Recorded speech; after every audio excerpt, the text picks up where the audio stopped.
ನಮ್ಮ ನಾಯಕರು ಪ್ರೊಫೆಸರ್ ನಂಜುಂಡಸ್ವಾಮಿ ಅವರು ಮಾತು ಹೇಳ್ತಿದ್ರು, ವಿಧಾನಸೌಧ ಎಂಬುದು ಕಲ್ಲು ಕಟ್ಟಡ, ಅದಕ್ಕೊಂದು ಸೂಕ್ಷ್ಮತೆ ಇಲ್ಲ, ಸಂವೇದನಾಶೀಲತೆ ಇಲ್ಲ. ಅದರಿಂದ ಬೀದಿಲಿ ಏನಾಗಬೇಕು ಅದು ರೈತರ ಚಳವಳಿ ಮುಖಾಂತರ ಪಡಿಬೇಕು ಅಂತ ಆ ಥರ ಚಳವಳಿ ಇವತ್ತು ಮಾಡ್ತಿದ್ದೀವಿ. ಇಲ್ಲೇ ಗುಡುಮಾದನಹಳ್ಳಿ ಮೈಸೂರಿಗೆ ಹತ್ರ ಇದೆ. ಸರ್ವೆ ನಂಬರ್ 8 6068 36 ಎಕರೆ ಜಮೀನು, 46 ಜಮೀನು. ಮೈಸೂರು ಮಂಡ್ಯ ಅಖಂಡ ಜಿಲ್ಲೆ ಇದ್ದಾಗ ಭಾಳ 65-70 ವರ್ಷದಿಂದ ಅನುಭವದಲ್ಲಿದೆ. ತೆಂಗು ಬೆಳ್ಕೊಂಡಿದ್ದಾರೆ, ಅಡಿಕೆ ಬೆಳ್ಕೊಂಡಿದ್ದಾರೆ, ವರ್ಷ ಪೂರ್ತಿ ನೀರಿದೆ. ಅಲ್ಲಿಗೆ 2 ಫಸಲು ಭತ್ತ ಬೆಳೀತಾರೆ. ಮತ್ತು ಅಲ್ಲೆಲ್ಲ ಸುತ್ತಮುತ್ತ ಭೂಮಿ ಕಳ್ಕೊಂಡವ್ರ ಪಶುಪಾಲನೆ ಮೇಲೆ, ಹೈನುಗಾರಿಕೆ ಮೇಲೆ ಡಿಪೆಂಡ್ ಆಗಿದ್ದಾರೆ. 400 ಹಸುಗಳಿದ್ದಾವೆ, ಅದಕ್ಕೆ ಹುಲ್ಲನ್ನು ಕೂಡ ಅಲ್ಲೇ ಬೆಳೀತದೆ. ಜೊತೆಗೆ ಭಾಳಷ್ಟು ರೈತರಿಗೆ ಬೇಕಾದಂಥ ದನದ ಗೊಬ್ಬರನೂ ಕೂಡ ಭಾಳ ದೊಡ್ಡ ಇದರಲ್ಲಿ ಕಳಿಸ್ಕೊಡ್ತಾರೆ. ಲಾರಿ ಟಿಪ್ಪರಲ್ಲೇ ಹೋಗುವಂಥದ್ದು. ನಿಮಾನ್ಸ್ ಆಸ್ಪತ್ರೆ ಮಾಡೋಕ್ಕಾದ್ರೆ 20 ಎಕರೆ ಮಂಜೂರು ಮಾಡಿಬಿಡ್ತಾರೆ. ನಾವು ನಿಮಾನ್ಸ್ ಹತ್ರ ಮೈಸೂರಲ್ಲಿ ನಿರ್ಮಾಣ ಆಗಬಾರ್ದು ಅಂತಲ್ಲ, ನಾವು ಅದು ಇನ್ನೂ ಉನ್ನತವಾದ ಆಸ್ಪತ್ರೆ ಬರಬೇಕು ಅನ್ನೋ ಸ್ವಾಗತ ಮಾಡ್ತೀವಿ.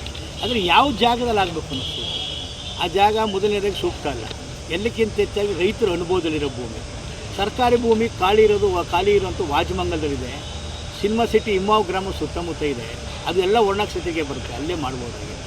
ಆದರೆ ಯಾವುದಾವುದೋ ಕಾರಣಕ್ಕೆ ಈ ಸರ್ಕಾರ ಮಂಜೂರು ಮಾಡಿ ಬಲಾತ್ಕಾರವಾಗಿ ಒಪ್ಪಳೆ ಬಿಸಿ ಅಲ್ಲಿ ಕಾಮಗಾರಿ ಮಾಡೋಕ್ಕೆ ಕೊಟ್ಟಿದೆ. ಅದನ್ನ ವಿರೋಧ ಮಾಡಿ ಇದುವರೆಗೂ ತಡೆದಿದ್ದೀವಿ.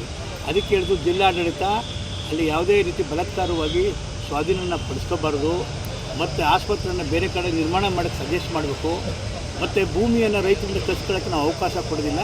ಇದನ್ನ ಮುಖ್ಯಮಂತ್ರಿಯವ್ರ ಗಮನಕ್ಕೆ ತನ್ನಿ ಅಂತೇಳಿ ಚಳವಳಿ ಮೈಸೂರು ಇತಿಹಾಸದಲ್ಲಿ ಎಲ್ಲೂ ಇಲ್ಲ.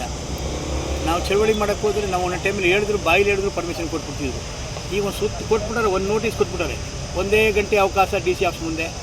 ಇಂಥವ್ರು ಕರ್ಕೊಬರ್ಬೇಕು ಅಂತ ತಾಕೀತು ಮಾಡಬಾರ್ದು, ಮೈಕ್ ಉಪಯೋಗಿಸಬಾರ್ದು. ಈ ಪೊಲೀಸ್ನವ್ರಿಗೆ ಅಧಿಕಾರ ಕೊಟ್ಟವ್ರೆ, ಸಂವಿಧಾನ ಏನಾದ್ರು ಪೂರ್ತಿ ಅವ್ರ ಕೈ ಕೊಟ್ಬಿಟ್ಟಿದ್ದಾರೆ. ನಾವೇನಿಲ್ಲಿ ದೊಣ್ಣೆ ಹಿಡ್ಕೊ ಬಂದಿಲ್ಲ, ಬಾಂಬ್ ಹಿಡ್ಕೊ ಬಂದಿಲ್ಲ ನಿರ್ಬಂಧ ಮಾಡೋಕ್ಕೆ. ನಾವು ಗಾಂಧಿ ಹೇಳ್ಕೊಟ್ಟಂಥ ಸಂವಿಧಾನದ ಹತ್ತಿರ ಸತ್ಯಾಗ್ರಹ ಮಾಡ್ತೀವಿ. ನಾವು ಪೊಲೀಸ್ ಅಧಿಕಾರಿಗೆ, ಜಿಲ್ಲಾಡಳಿತಕಾರಿಗೆ ಭಾಳ ವಿನಂತಿಪೂರ್ವಕ ಒತ್ತಾಯ ಮಾಡ್ತಿದ್ವಿ. ಮೈಸೂರು ಜಿಲ್ಲೆಯಲ್ಲಿ ಚಳವಳಿಗಳ ನೆಲ, ಇಲ್ಲಿ ಪ್ರಗತಿಪರ ರೈತ ಚಳವಳಿ, ದಲಿತ ಚಳವಳಿ, ಎಲ್ಲ ಚಳವಳಿಗಳು ಗಟ್ಟಿ ಇರೋಂಥದ್ದು. ಈ ಥರ ನೀವು ನಿಯಂತ್ರಣ ಮಾಡೋಕ್ಕೆ ಹೋದರೆ ಚಳವಳಿಗಳು ಜಾಸ್ತಿ ಆಗ್ತಾ ಹೊರತು ಕಡಿಮೆ ಆಗೋಲ್ಲ.